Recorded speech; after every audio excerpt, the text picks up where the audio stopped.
নমস্কাৰ সকলোকে স্বাগতম জনাইছো আসাম কেৰিয়াৰ পইণ্ট ইউটিউব চেনেলটোলৈ তো বন্ধুসকল আজিৰ ভিডিঅ'টোত আমি আপোনালোকৰ আগন্তুক অনুষ্ঠিত হ'ব লগা এপিএসসি গ্ৰেড 4 পৰীক্ষাৰ বাবে সহায়ক হোৱাকৈ আসাম জিকেৰ আৰু এটা নতুন ক্লাছ লৈছো তো এই ক্লাছটোত আমি আসাম জিকেৰ কেইটামান মোষ্ট ইম্পৰ্টেন্ট কোৱেশ্চন চাম যেকিটা আপোনালোকৰ আগন্তুক পৰীক্ষাৰ বাবে অতিকৈ হেল্পফুল হ'ব হেহে আপোনালোকে ভিডিঅ'টো স্কিপ নকৰিব আৰু হেকলৈকে চাই থাকিব আৰু এটা কথা ইয়াতে আপোনালোকক জনাই থওঁ আমি আপোনালোকৰ এপিএসসি গ্ৰেড 4 কাৰণে কিছুমান পিডিএফ বনাইছো যিবিলাক ক্লাছ 6 7 আৰু 8 ৰ কিতাপ আছে সেই কিতাপবিলাক পঢ়ি আমি এই পিডিএফ বিলাক আপোনালোকৰ বাবে বনাইছো তো যদি আপোনালোকৰ পিডিএফ খিনি লাগে আমাক এই নম্বৰটোত হোৱাটছএপত মেছেজ কৰিব আমাৰ নম্বৰটো হৈছে 8133840965 এটা আমাৰ হোৱাটছএপ নম্বৰ হয় ইয়াতে আপোনালোকে হোৱাটছএপত এটা মেছেজ দি জনাই দিব যে এপিএসসি গ্ৰেড 4 ৰ পিডিএফ খিনি লাগে তো কেৱল 79ত আমি আপোনাক গুটেখিনি সাবজেক্টৰ পিডিএফ পঠাই দিম ঠিক আছে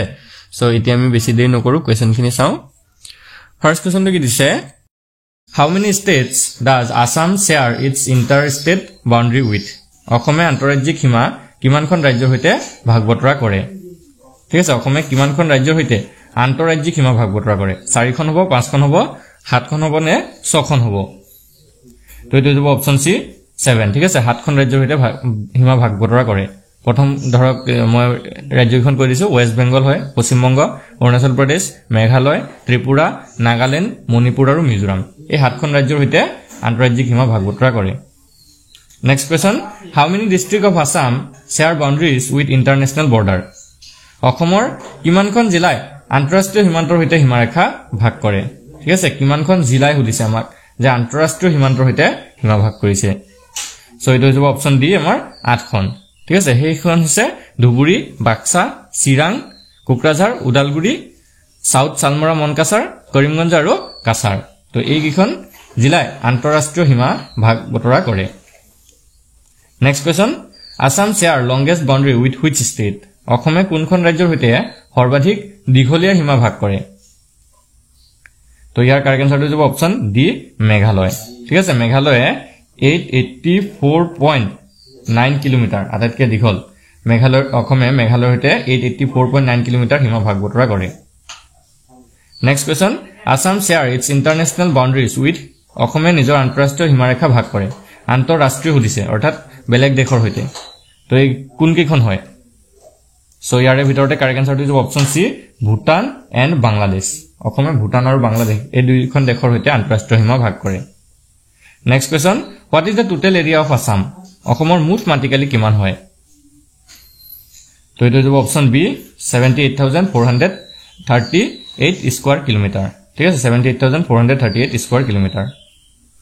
next question how much percent of the Indian landmass is covered by the state of Assam অৰ্থাৎ ভাৰতৰ ভূখণ্ডৰ কিমান শতাংশ অসম ৰাজ্যই সামৰি লৈছে ঠিক আছে ভাৰতৰ ভূখণ্ডৰ কিমান শতাংশ অসমে আগুৰি আছে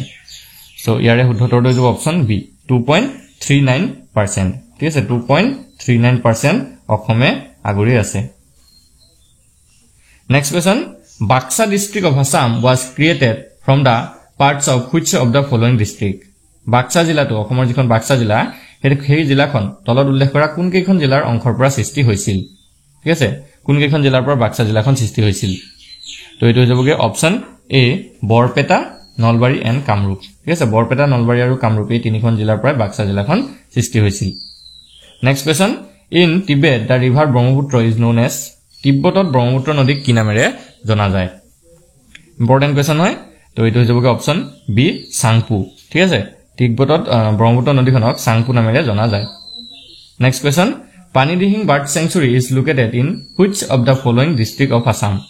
তো চাওক অসমৰ কোনখন জিলাত পানীদিহিং অভয়াৰণ্যখন অৱস্থিত ঠিক আছে কোনখন জিলাত হ'ব যোৰহাট হ'ব নে গোলাঘাট হ'ব নে শিৱসাগৰ হ'ব নে ধেমাজি হ'ব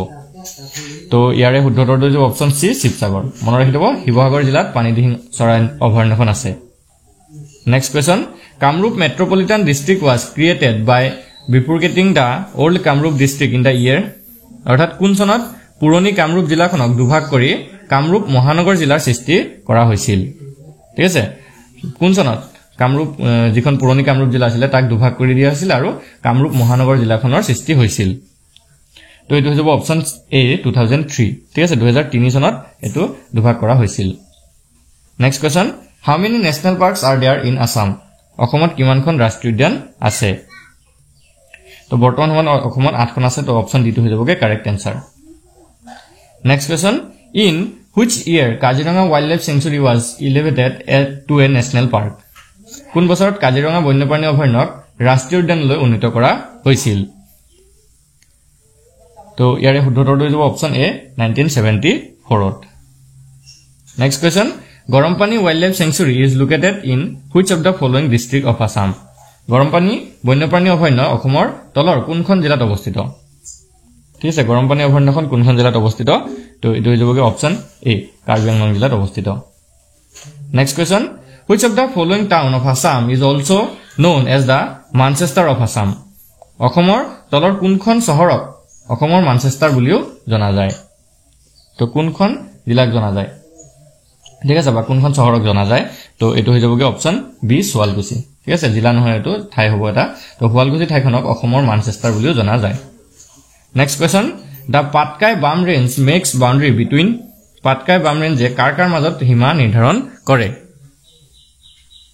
তো ইয়াৰ শুদ্ধতৰ হ'ব option D India and Myanmar তো এটো মনত ৰাখি থব ইণ্ডিয়া আৰু ম্যানমাৰ অৰ্থাৎ ভাৰত আৰু ম্যানমাৰৰ মাজত পাটকাই বাম ৰেঞ্জে সীমা নিৰ্ধাৰণ কৰে next question Terracotta industry in Assam is located in which of the following districts? অসমৰ টেৰাকোটা উদ্যোগ তলৰ কোনখন জিলাত অৱস্থিত?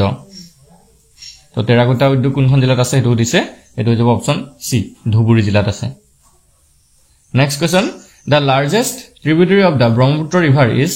অৰ্থাৎ ব্ৰহ্মপুত্ৰ নদীৰ সৰ্ববৃহৎ উপনৈখন কোনখন হয়? তো फ्रेंड्स ইয়াৰ ৰাইট আনসাৰ হ'ব অপচন বি সুবনশিৰি ঠিক আছে মনত ৰাখি থব ব্ৰহ্মপুত্ৰৰ আটাইতকৈ ডাঙৰ উপনৈখন হৈছে Subansiri Next question. How much % of total geographical area of Assam is covered by forest? অসমৰ মুঠ ভৌগোলিক অঞ্চলৰ কিমান শতাংশ বনাঞ্চলে আৱৰি আছে? তো ইয়াৰে ভিতৰতে তো ইয়াতে আমি আৰু এটা অপচন বনাই দিছো ই অপচন এটো 35.28% হ'ব লাগে অপচন এটাত নাই সো এটো প্ৰায় 35.28% এটো ৰাইট আনসাৰ হ'ব ঠিক আছে এটো মনত ৰাখি থব যে অসমৰ মুঠ ভৌগোলিক অঞ্চলৰ 35.28% প্ৰায় 35.28% বনাঞ্চলে আৱৰি আছে সো এই পইণ্টটো মনত ৰাখি থব ঠিক আছে নেক্সট চাওক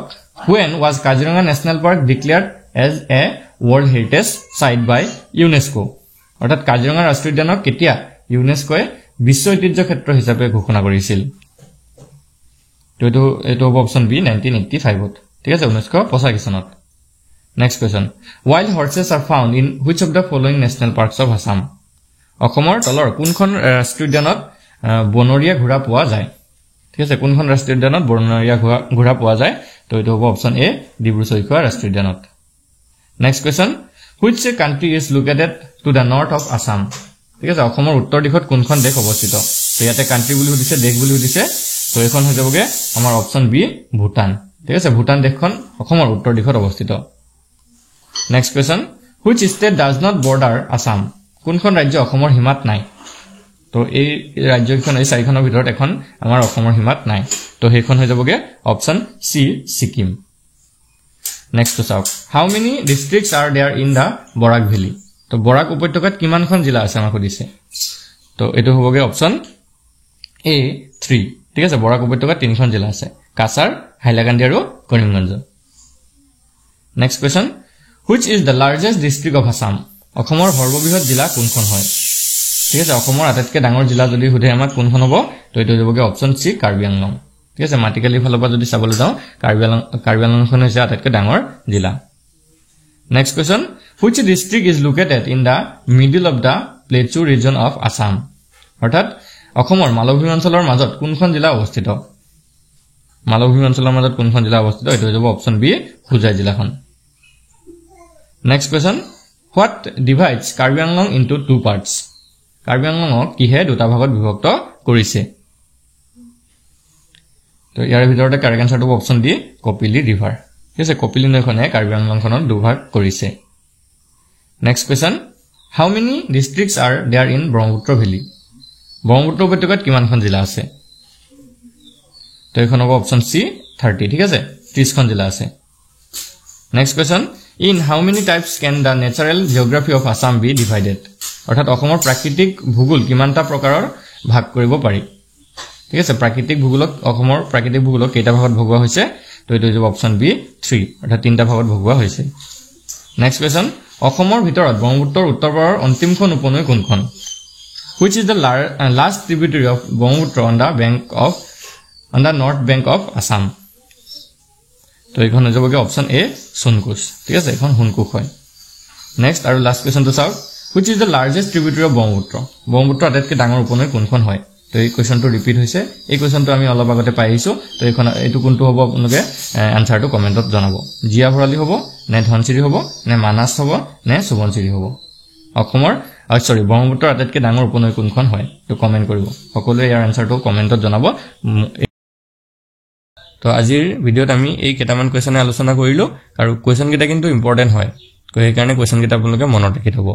আৰু যদি আপোনালোকে পিডিএফ খিনি ল'ব বিচাৰে কাৰণ অলৰেডি বহুতে লৈ কিনে এইখিনিৰ পৰা পঢ়ি আছে তো আপোনালোকে যদি ল'ব বিচাৰে আমাক এই নম্বৰটোত হোৱাটছএপত মেছেজ কৰিব আমাৰ নম্বৰটো হৈছে 8133840965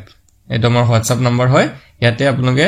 মেছেজ দি বা এই নম্বৰটোত আপোনালোকে জিপে আছে এই নম্বৰটোত যদি কেৱল 79 পে কৰি স্ক্ৰিনশ্বটটো আমাক হোৱাটছএপত পঠাই দিয়ে আমি লগে লগে আপোনালোকক এপিএসসি গ্ৰেড 4 ৰ গোটেইখিনি সাবজেক্টৰ পিডিএফ পঠাই দিম ধন্যবাদ